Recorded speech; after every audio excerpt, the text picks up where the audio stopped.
we're done with the cardiac and lung exam where we were at 30 degrees, and we're done with the abdominal exam where she was completely supine, I've now asked Ms. Robinson to sit up so that we can do the musculoskeletal exam. So I'm going to push in the leg rest so that she's more comfortable, and I'm going to put away my stethoscope. And the first thing I'm going to do is look at the skin of her extremities and her nails. And these can give great indicators to what's going on with the body as well. Is her skin well hydrated or is it dry? Does she have any cracks in her skin that could be entrances for infection? Are her nails abnormal in some way that could give an indication that she has some type of underlying medical condition? So I'm going to just look. Any problem with your skin that you've noticed? No, I haven't noticed anything. Okay, good. Beautiful nails. And then I would do the same thing in her lower extremities. And I've already sort of gotten a glimpse of those when we were looking for edema and for her pulses, and everything looks normal there as well. In the legs, you can find things like varicose veins, which are basically worm-like protrusions of veins in the lower extremities. You don't have those. And you can find edema and other things that we mentioned before as well. So now that we've looked at the skin and the nails, we're going to move on to her joints. And so I'm going, any trouble with any of your joints, your shoulders, your elbows, your knees, anything like that? No. Okay, good. So I'm going to examine each of them first for warmth or swelling or any tenderness. And so warmth and swelling are indications of inflammation. And so I'm going to look for any redness and feel the temperature difference. So I'm just going to drop this for a second. Okay. And look at your shoulders. Any pain anywhere in your shoulders? Anything when I push here? No. Okay, good. And how about in your elbows? No. Okay. And your wrists? No. And then these are her MCP or metacarpophalangeal joints, her proximal interphalangeal joints or the near knuckle joints, and then her distal interphalangeal joints, which are her farther knuckle joints, so PIP and DIP joints. And you can move your fingers like that. Good, excellent. And I'm looking at the other side for comparison, and everything seems exactly the same as on her left side. And then we're going to do the same thing on her lower extremities. Now, there is one area that's often a place that people will complain of pain. Any hip pain that you've noticed? No. Okay. So intrinsic hip pain, when somebody really has a hip problem, it actually radiates to the groin. But there's a protrusion on the lateral aspect of the leg, which is called the greater trochanter. And so I'm actually going to palpate that as well. Any pain when I push here? No. Okay. And sometimes it's easier to have the patient stand to be able to feel it, but you can palpate that and see if there's any pain. And now I'm going to feel her knees. And so what I can do is to keep her fully draped is I can pull the sheet up toward her pelvis and then just sort of tuck it in the middle here so that way she doesn't have anything showing. And I'm going to just look at your knees. Any pain here? And there's no warmth. No. One of the best ways to feel for warmth is use the back of your hand, sort of like your mom did when she was making sure you didn't have the flu. And I'm going to do that with her ankles and her feet as well. And everything seems normal. You're looking for the normal anatomy. You should have concavities on either side, for instance, of the knee. If you have an effusion or swelling there, it'll be swollen and you won't be able to see that anatomy. So make sure you familiarize yourself in Bates with what a normal joint should look like, and then you'll be able to see if there's anything abnormal. While I was examining Ms. Robinson's joints, I was looking for her muscle tone and for symmetry as well. I was making sure each side matched the other. And when you're looking at muscle tone, you're looking at the bulk of the muscle. But one of the ways to check for tone explicitly is to have your patient do something with their other hand while you examine one side. So in other words, with this hand, if you could do me a favor and just start tapping your fingers together like this. So now she's distracted on that side. And I'm going to look for tone by just rotating her wrist here so she's very relaxed because she's focusing on her left side, and the tone seems perfectly normal. And now I'm going to do that on the other side as well. And so that tells me that the tone is intact, and that's a normal exam. And I'm also going to make sure that everything is symmetric, so she doesn't have one shoulder that's been drooping or one part of the muscle that's larger than the other. It's normal to have a little bit of difference. Usually on your dominant side you may have a larger muscle, but nothing that's a true discrepancy.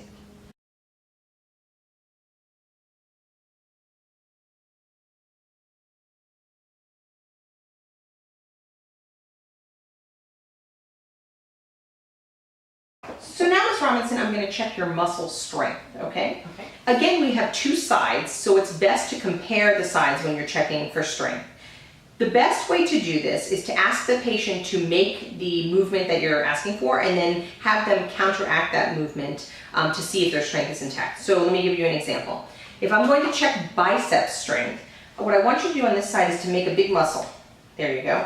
Don't let me push you down, okay? So I'm going to put one hand for counter movement on her biceps muscle and then use the other hand, or actually on her triceps, and use the other hand to pull, and she's got me.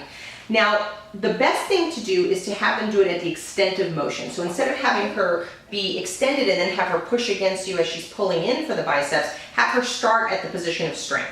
The only time that might be an issue is if somebody is really extremely strong and can outweigh you, and so that may be an issue when you're trying to check them. But in her case, we're probably about even, and so I want to give her the best opportunities to succeed. Now for the triceps, what I'd like you to do is extend your arm as much as you can without being completely straight. I'm going to put one hand on her biceps muscle, and the other one I'm going to ask you, don't let me push you in, okay? Good. So for biceps, I had her hold the biceps and don't let me push you down. And for triceps, I have her extended and don't let me push you in, okay? And I would do that on the other side to check to see if those are equal. So go ahead and make a big muscle on this side. Don't let me pull you down. Good. And go ahead and straighten. Don't let me push you in. Excellent. So that's the biceps muscle. Now we're going to do the shoulder abduction and adduction. So abduct means to take away from the midline, and you add to the midline is adduct. So what I'd like you to do is go ahead and put your arms up like you're going to fly. There we go. Now even though I have her do the motion bilaterally, I'm going to check each side separately so that I don't miss a small discrepancy that I might miss if I were doing it at the same time.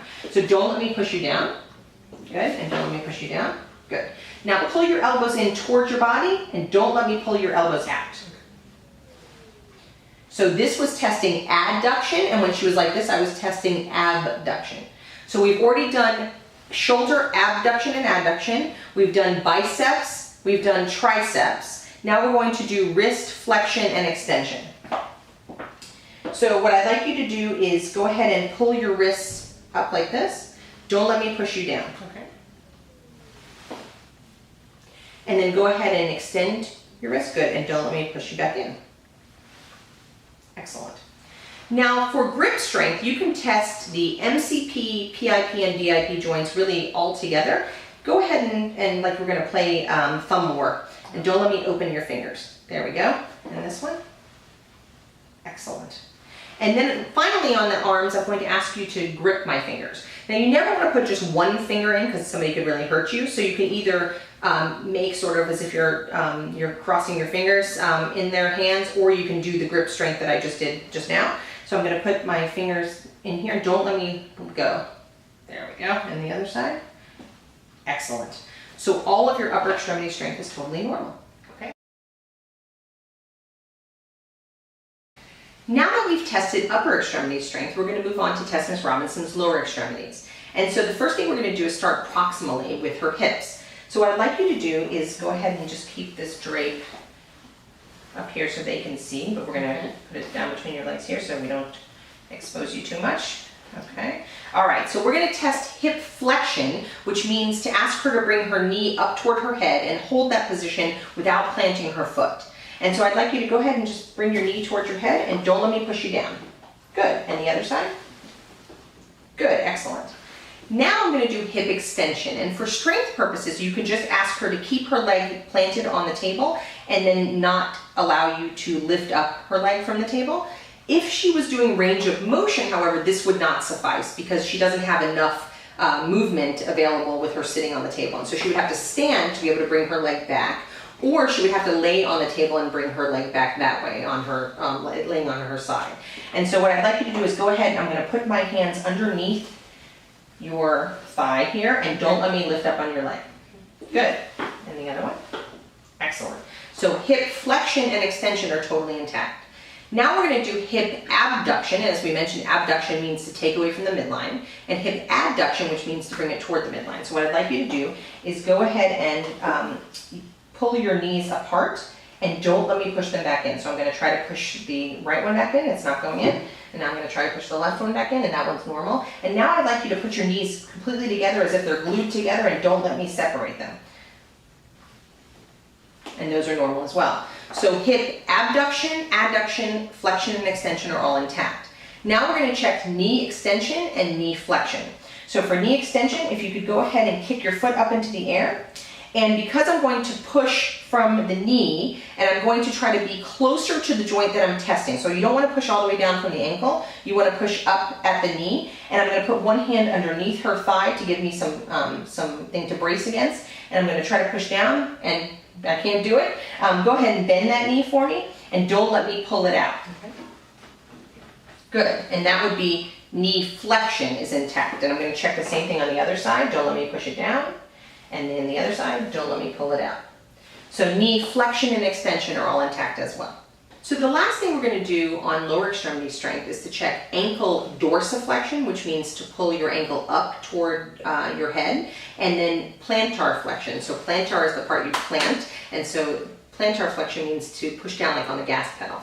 So what I want you to do, Ms. Robinson, is I'm going to lift your leg up so that they can see you. Go ahead and pull your toes toward your head. Don't let me push you down. Good, and go ahead and push on the gas pedal. Don't let me pull you up. Good, and then this side. Good, and push down. Excellent. An alternative to this is to have her walk across the room on her heels, which would be dorsiflexion, and on her toes, which would be plantar flexion. Now we're going to move really further into the neurologic exam, and we're going to test sensation. And sensation follows what we call dermatomes, which are specific areas where the nerves run. And so it's not going to be that the whole hand is innervated by the same thing. Different parts of the hand would be innervated by different nerves. And so you want to check specific areas. So in order to check sensation, we could check the whole body. And usually you don't check this unless the patient is complaining of something where they're feeling numbness or tingling. But we're going to specifically check the hands and the feet for the comprehensive exam. So, Ms. Robinson, any numbness or tingling in your hands or feet, anything that's been bothering you? No. Okay, good. So you can do one of two things. You can check light touch, which would be similar to what we did for the trigeminal nerve using a cotton ball or a Q-tip. And that could tell you light touch. But we're going to actually do a little different technique, which is sharp versus dull. And the easiest thing to do is to pick something that you can actually throw away and not use on another patient. And so what I'm going to do is I'm going to take one of these little Q-tips on a stick, and I'm going to break it so that there's a sharp point and a dull point. And the first thing I need to know is, does my patient discern that these are different? Because if they don't, then it's really a useless test. So the first thing I'm going to ask you, Ms. Robinson, is I'm going to touch you with this side, which is going to be dull. Okay? Okay. And then I'm going to test you with this side, it's just sharp. Can you tell the difference between the two? Yes. Okay, good. So now I know she can tell the difference. So the other parts of the neurologic exam rely on your ability to give good instructions. So what I'm going to do is I'm going to touch you in different parts of your hand with either the sharp side or the dull side. And all I need you to do is tell me if it's sharp or dull, okay? So all you get to do is close your eyes. All right. So we're going to keep this a mystery for her so that she doesn't say that it's sharp or dull based on her vision. And so I'm going to start touching you and you tell me what you feel. Sharp. Dull. Sharp. Sharp. Sharp. Dull. Good. And then I would do it on the other side as well. Now I'm going to do the same thing on your feet, okay? Okay. I'm just going to pull this out so we can lift your feet up in the air for the camera. All right. All right. So go ahead and tell me if it's sharp or dull. Ready? Okay. Sharp. Dull. Dull. Sharp. Dull. Good. And then we would do the same thing on the other side as well. Now that we've tested sharp versus dull, we're going to move on to vibratory sensation. And in order to test vibratory sense on your patient, you want to use the right tuning fork. And so we've asked you to buy a 512 hertz tuning fork, which is for high-pitched hearing. But the one we're going to use for sensation is the 128. So make sure that when you look at the base of it that it says 128 on it. In this case, what we want to do is we want to put the base of the tuning fork when it's vibrating on her metatarsophalangeal joint. So metatarsophalangeal means the one that is at the base of her great toe. So I'm going to show you that in a second. And we're going to touch this to the base while it's vibrating and see if while I'm feeling it, she's feeling it. We used to test specific amount of time for this, but really as long as she's feeling it when I am, we're going to consider that normal. So I'm going to first test this on her hand so she knows what we're doing. So Miss Robinson, I'm going to make this vibrate. Okay. And now I'm going to touch it to your thumb. Do you feel that vibrating? I do. That's the same sensation you're going to have on your foot, okay? I want you to tell me if you're feeling it when I ask you, all right? Okay. So I'm going to have you close your eyes. And now we're going to move on to her foot, and I'm going to go on one foot. And remember, you would do this on both feet, but we're just going to, for time purposes, test it on one. So I'm going to hit this on my hand and make it vibrate. Do you feel that? Yes, I do. Okay.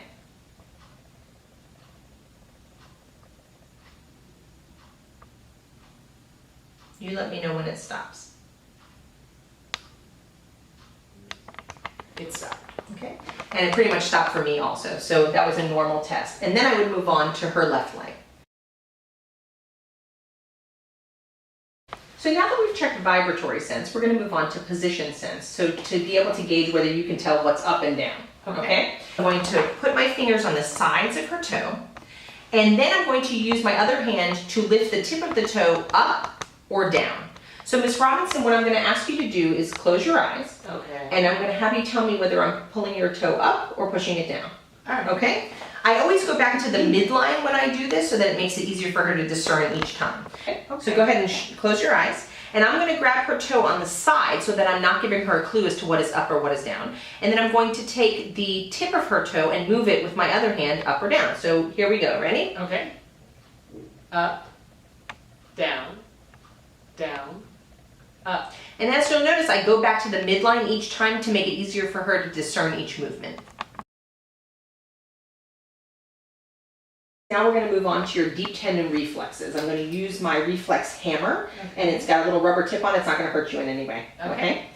So to check deep tendon reflexes, you're checking the tendon, which connects muscle to bone, and you're using a reflex hammer. And some of you may have the tomahawk reflex hammer or may have other ones. I suggested this one because it's got a very heavy head and it easily will drop out of your hand, which is what you want. So whatever you're using is perfectly fine. You just want to get comfortable with it.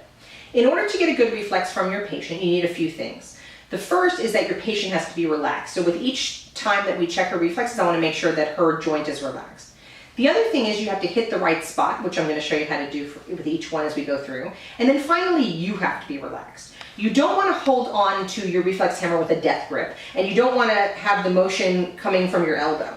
The whole motion should be coming from your wrist, and you should consider the hammer as an extension of your hand. So you really want the whole motion to be a very fluid motion like this, and you want it to sort of bounce easily off of the surface. So I'm going to show you as we go through each reflex how to use that appropriately. So the first thing we're going to do is check her biceps reflex. Now the biceps muscle, as we know, sits in her upper arm here, and so the biceps tendon is actually going to insert into where the elbow is. So I'm going to feel the biceps tendon. It's a little bit of a rubbery feel to it, and I'm going to feel it shorten and lengthen as I flex and extend the biceps muscle. So what I want you to do, Ms. Robinson, is you just get to relax. So I'm going to let her just drop her arm on her lap here, and my finger is stretching the biceps tendon. Now, in order to get a good reflex, you must stretch the tendon. And for the biceps, it won't stretch on its own, even in this position. So you have to put a little bit of stretch on it with your finger. Next, I'm going to use my reflex hammer, and I'm going to target right where my finger is touching that tendon, and again, let it drop just by itself from my wrist. So you just relax. Okay. And as you saw, her arm didn't do a giant boing, but it did twitch a little bit. And what was more important was that I felt the tendon shorten and the muscle contract. So let's try that one more time in her biceps. And you can see that that twitch, and that's a positive biceps reflex. I would then test the other side to see if it's equal. You are your own standard, or your patient is their own standard. So it doesn't matter if her reflexes are more hyper-reflexic than yours or hypo-reflexic compared to yours. It matters whether one side or the other on her matches the other one.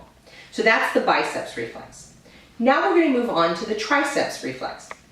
The triceps tendon attaches to the triceps muscle. And so her triceps muscle is here on the back of her arm. And her triceps tendon is going to be on the back of her arm that inserts onto the elbow. And so I'm supporting her entire weight of her arm in my hand. And I'm going to take my thumb and put it on that triceps tendon. And again, I'm going to lengthen and shorten that tendon underneath my thumb so that I know I'm in the right place. And in this case, you can either hit your finger or you can just hit that area because it is stretched because her arm is a little bit bent. So you just get to relax. Okay. And I'm going to hit this area.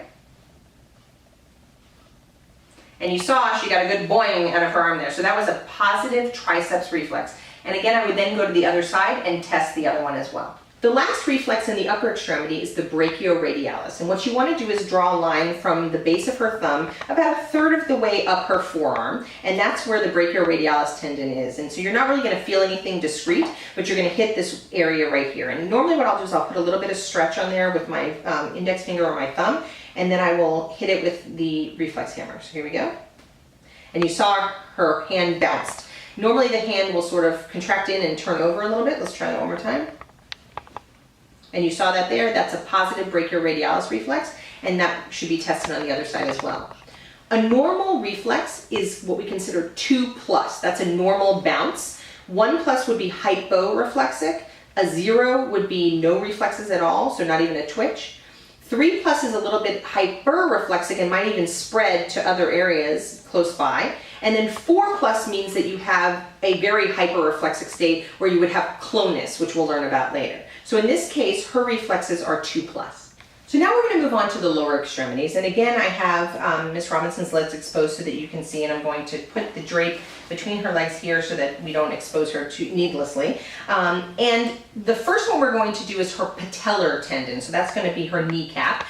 So her kneecap, you'll feel the bone here, and then right below it, you'll feel the tendon. And the tendon will be a little bit of a spongier feel to it.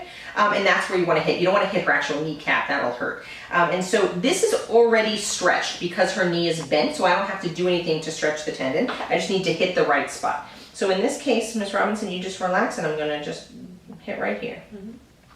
And you saw her foot went up, her knee tendon is working perfectly fine, your patellar tendon is intact, and I would now check the other side. And they're equal, and that's what we want. Now we're going to move to the Achilles tendon. So what I'd like you to do is if you could take your foot and cross it over your left knee. So take your right foot, there you go, perfect, just like that. Okay. Now if your patient is agile, you can ask them to do this. This makes it a little bit easier for you. Otherwise you have to sort of bend down and do this. The Achilles tendon runs along the back side of the ankle. And in order to stretch this tendon, you have to dorsiflex the foot, which means that you're going to take her toes and pull them up and stretch that tendon a little bit more. So I'm going to dorsiflex her foot as I check this. And then I'm going to hit the tendon and see if her foot sort of presses on the gas. And so you get to relax again. I'm going to go ahead and dorsiflex your foot here. Let's see what happens. And you saw her foot sort of pressed on the gas, and that's a positive Achilles reflex. By doing it this way, you don't have to bend down so much. If you had to, you could crouch down and just dorsiflex the foot as well. The last reflex we're going to check in the lower extremities is called the Babinski reflex. And there's no such thing as having a positive or a negative Babinski. You either have one or you don't. And so a Babinski means that when you put a noxious stimuli on the base of her foot, so I'm going to just pick your foot up here for a second for demonstration. I'm going to run this with sort of a constant pressure, but not scraping, along the bottom of her foot and then across her toes toward her big toe. As I do that, you want to see the response of the toes. A normal person will respond by having their toes sort of plant, meaning that they're going toward the bottom, and then withdraw. And that's what happens if someone goes to tickle you, you sort of go like this. If somebody has an upper motor neuron lesion, which means that there's a problem in the brain or the spinal cord, then they would actually have a splaying of the other toes and the big toe would go upright. And that would be an abnormal response. So let's see what happens when I do this, Ms. Robinson. I will warn you, this is a little ticklish, and maybe a little uncomfortable, but it should not hurt, okay? All right, here we go. Mm-hmm. So there I had an equivocal reflex, meaning that nothing happened. Let's see if on the other side something happens here. All right, so see, she had that plantar response where her toes sort of went toward the ground and she pulled back, and that would be a normal response. This we would call an equivocal reflex. I could do it again to make sure that it was normal, but it wasn't abnormal, which is really all we care about. Now that we're done with reflexes, we're going to move on to testing your coordination. Okay. So the first thing we're going to do is something called finger-to-nose testing. What I'm going to do is ask Ms. Robinson to touch your index finger to your nose, and then touch my finger, okay? And we're going to go back and forth as many times, usually up to 4 or 5 times, so that you make sure you test all different areas, and this is testing cerebellar function, to see if she's able to go point to point from her nose to my finger. If she has past pointing or if she has any tremor, that gives us a lot of information that there may be some problem with her ability to keep her coordination. Now, when I put my hand out, I'm going to do it so that it's far enough away where she has to have a fully straightened arm in order to touch my finger. If you're too close, you won't get the same response. So what I'd like you to do is go ahead and touch your nose. Now touch my finger, and touch your nose, and touch my finger, and back and forth. Good. Good. Excellent. And then I would test the other side as well to make sure that they were even. To test coordination in the lower extremities, you do something similarly, but this time we call it heel to shin. So what I'm going to have you do this time, and I'm going to raise up the gown, the sheet here rather. Okay. Okay. And I'd like you to run your right heel down your shin from your knee all the way to your foot. Okay. Good. And can you do it on the other side as well? So you want to see that that's a very fluid movement and that she's not jaggedly moving it down her shin or not able to do it at all. Now, some people who have tight hip flexors or who have osteoarthritis may not be able to do this, but that's not because of a neurologic issue. So you just want to make sure you know your patient well, and I know that Ms. Robinson is able to do this test, and that was a very fluid motion, and so her coordination in her lower extremities was intact. Now we're going to test rapid alternating movements. We're testing for something called dysdiadokinesia. So what I'm going to do is sort of have you play patty cake, all right? Okay. I want you to put your one hand out like this, and then the other hand you're actually going to use the back of your hand and then the front of your hand, going back and forth as fast as you can. Okay. Perfect. And can you switch hands? So you can see she's able to switch back and forth very easily, and that was no problem at all, and so her coordination is intact. To test the same thing in the lower extremities, we're actually going to have her tap her foot on the ground. And so, Ms. Robinson, what I'd like you to do, and I have to make sure that her feet are actually reaching the ground, so I've asked her to move up a little bit. I'd like you to keep your foot with the heel flat on the ground, and then I just want you to tap your toes up and down on the ground. And the other side?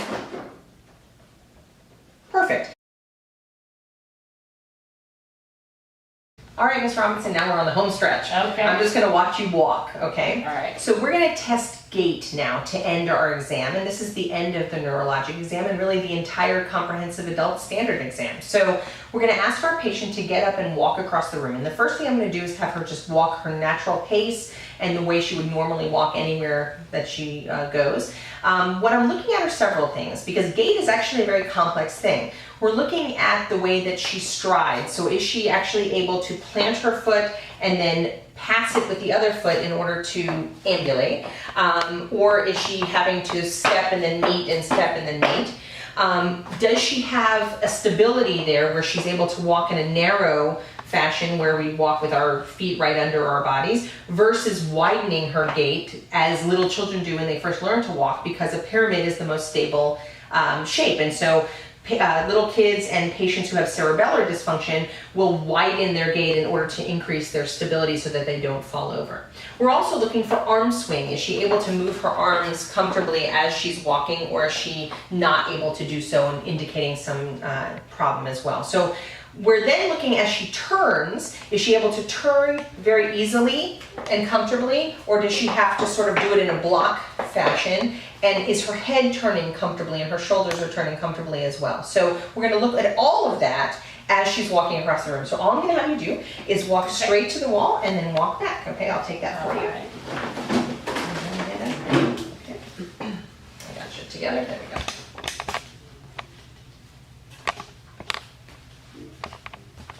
Excellent.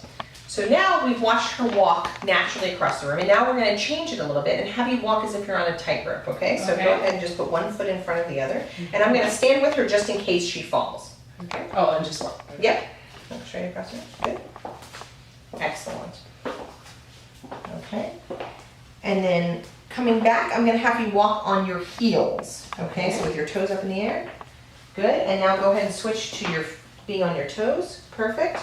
Excellent. So now you can stand right there. So we've done heel walking, which tells us that her dorsiflexion and her strength there is intact. We've done toe walking, which tells us that her plantar strength is intact. We've done tightrope walking, which shows that her stability is intact. And then we've also done her regular gait to look at all those other features that we talked about. And then the final thing we're going to do is something called the Romberg test. And the Romberg tells us if she's able to sense where she is in the world. And so right now, as she has her eyes open, she's able to tell what's up and down and right and left. We're going to take that out of the picture and see if her inner ear and if her brain can actually sense that she's standing upright and that she's not going to fall. So a normal Romberg will be, I'm going to have you just stand with both of your feet together. Okay. I'm going to put her so that the table is right behind her, and actually I'm going to push this in and go ahead and have you move back a little bit. So just in case she tries to fall, I can catch her in the other directions, but the table's right behind her. And then you can either ask her to put her arms across her chest or just put them down by her side.